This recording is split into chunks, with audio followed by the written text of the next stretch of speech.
मैं इस बजट को अमीरों के लिए पेश किया गया बजट कहूंगा। इसमें गरीबों के लिए कुछ है ही नहीं।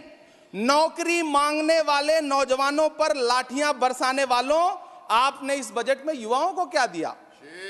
आपने पुरानी पेंशन बहाली की मांग करने वालों को क्या दिया?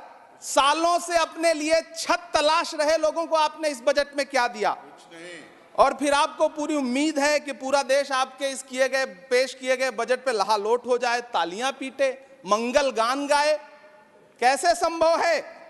मैं सदन में खड़ा होकर के इस बजट पे चर्चा करते हुए कहना चाहता हूं कि इस बजट में फुटपाथ पर रहने वाले, छप्परों में रहने वाले, झुग्गियों में रहने वालों के लिए क्या है, उनके लिए क्या है जो प्रधानमंत्री के किए गए वायदों की बाट जोह रहे हैं। प्रधानमंत्री जी की सैकड़ों बार थपथपाई गई मेज के बीच बजट पेश किया गया और बड़े बड़े दावे किए गए। देश ये कैसा बनाया आपने, लूट कर पैसा बनाया आपने। देखिए जलते दिए भी बुझ गए, अजब दीपक राग गाया आपने। राज्यसभा सांसद इमरान प्रतापगढ़ ने संसद के बजट सत्र में चर्चा के दौरान प्रधानमंत्री नरेंद्र मोदी पर शायराना अंदाज में निशाना साधा। कांग्रेस सांसद ने बजट में किए गए प्रावधान को लेकर पीएम मोदी और वित्त मंत्री निर्मला सीतारमण पर जमकर हमला बोला। चर्चा के दौरान सांसद ने कहा कि मोदी सरकार इसको अमृतकाल का बजट कह रही है, लेकिन सही मायने में ये सरकार का अंतिम बजट है। पुरानी पेंशन बहाली का वादा करके मुकरने वाली सरकार को भी इन कांग्रेस सांसद ने जमकर धोया। एक बार उनका पूरा भाषण सुने। मैं आंकड़ों की बाजीगरी से अलग हट करके इस बजट पर एक बात कहना चाहता हूं। आंकड़े तो ऐसे हैं इस बजट के, ये कह रहे हैं 4 करोड़, वित्त मंत्री जी 3 करोड़ कहती हैं, प्रधानमंत्री जी 4 करोड़ कहते हैं। पहले तो आप इस झूठ में ही आपस में ही सलट लीजिए कि 4 करोड़ सही है या 3 करोड़ सही है। आंकड़े तो ऐसे हैं इस बजट के मैम कि जो सुने वो बस पथराई आंखें लेकर किंग कर्तव्य विमूढ़ हो जाए। लेकिन झील में पानी बरसता है हमारे देश में, झील में पानी बरसता है हमारे देश में, खेत पानी को तरसता है हमारे देश में, जिंदगी का हाल खस्ता है हमारे देश में, दूध महंगा खून सस्ता है हमारे देश में। मैम ये सरकार झूठ की सरकार है। ये सरकार के जितने दावे हैं सब खोखले हैं।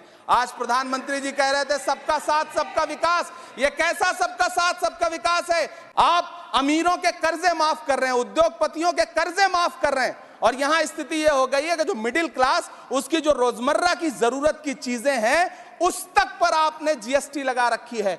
वित्त मंत्री जी का भाषण सुन रहा था, ये कहा जा रहा था ये अमृत काल का बजट है, ये अमृत काल का बजट है। ये कौन सा बजट है ये बाद में तय होगा, लेकिन मैं इतना जानता हूं कि ये इस सरकार का अंतिम बजट है, आखिरी बजट है। इसके बाद न्याय का बजट पेश होगा जिसकी चर्चा राहुल गांधी जी पूरे देश में कर रहे हैं। न्याय का बजट, 5 न्याय, महिलाओं के लिए, युवाओं के लिए, सामाजिक न्याय की बात जिसकी चर्चा पूरे देश में राहुल गांधी जी कर रहे हैं, वो न्याय का बजट पेश होगा अगली बार। ये इस सरकार का अंतिम बजट है, अंतिम बजट है। अमृतकाल में गरीबों की रोटी और दाल के लिए इस बजट में कोई प्राविधान नहीं है, कोई चर्चा नहीं है। बहुत बहुत धन्यवाद। Thank you. तो इमरान प्रतापगढ़ी ने सदन में मोदी सरकार को अलग अलग मुद्दों पर घेरा। कांग्रेस सांसद ने इस बजट को अमीरों का अमीरों के लिए करार देते हुए कहा कि गरीबों, बेरोजगारों, युवाओं, पेंशन धारकों, कर्मचारियों के लिए इस बजट में कुछ नहीं है। पुरानी पेंशन की बहाली की मांग करने वालों को इसमें कुछ नहीं दिया गया। सालों से छत तलाशने वालों को बजट में कुछ नहीं मिला। उन्होंने शायरी पढ़ते हुए कहा, देश ये कैसा बनाया आपने, लूट कर पैसा बनाया आपने, देखिए जलते दिए भी बुझ गए, ये कैसा दीपक राग गाया आपने। सांसद इमरान प्रतापगढ़ी ने आरोप लगाते हुए कहा कि आपने बड़े बड़े वादे ढकोसले तो कर दिए, लेकिन उनको आप पूरा कब करोगे। उन्होंने इस बात को सदन में बजट चर्चा के दौरान जोर शोर से उठाया। इसके अलावा उन्होंने युवाओं के रोजगार को लेकर, पेंशन मुद्दे पर और बढ़ती महंगाई पर भी अलग अलग शायराना अंदाज में निशाना साधा। बजट की पंक्तियों को उन्होंने 4 लाइन में प्रस्तुत किया। झील में पानी बरसता है हमारे देश में, खेत पानी को तरसता है हमारे देश में, जिंदगी का हाल खस्ता है हमारे देश में, दूध महंगा खून सस्ता है हमारे देश में।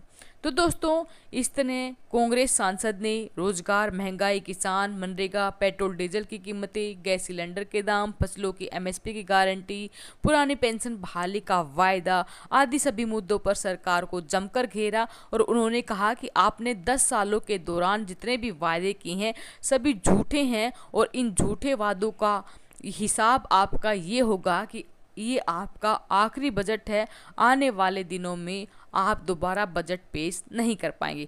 उन्होंने कहा कि ये सरकार का अंतरिम नहीं अंतिम बजट होगा और आने वाले दिनों में कर्मचारी, पेंशनधारक, रोजगार, बेरोजगार युवा और जो अन्य जो आपके सताए लोग हैं, महंगाई की मार वाले लोग हैं, वो आपको अगले सेशन में प्रधानमंत्री की गद्दी से हटा देंगे। आपका इसके बारे में क्या कहना है? वीडियो के कमेंट बॉक्स में अपनी राय जरूर दें। वीडियो अपने साथी दोस्तों के साथ जरूर शेयर करें। धन्यवाद। जय हिंद, जय भारत।